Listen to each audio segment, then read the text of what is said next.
So I've been using Cast-O-Matic to shoot videos because I do not have a video camera and I do not have a device, and I currently don't have the money to buy either of those things.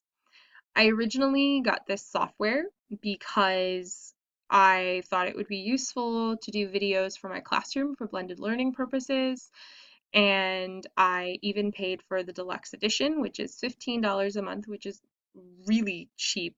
I mean, $15 a year, sorry. It's really cheap.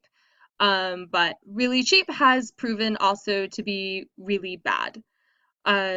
So the last two times that I have used the software, the only way that I can edit my videos is to save the video to my computer, which takes like an hour, and then open it in the free video software that came with my computer.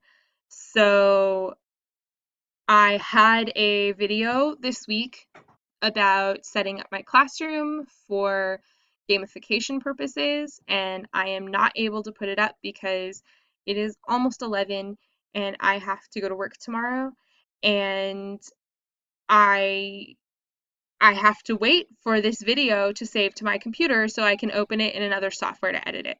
So hopefully I will have that video available for you next week. And in the meantime, if you know of a good webcam filming screencasting software, please let me know, because my official review for Screencast-O-Matic is probably going to be that it's absolute garbage and not worth the $15 a year. So that's it for now. Sorry that this is just a rant today. Hopefully I will have some cool news about gamification next week.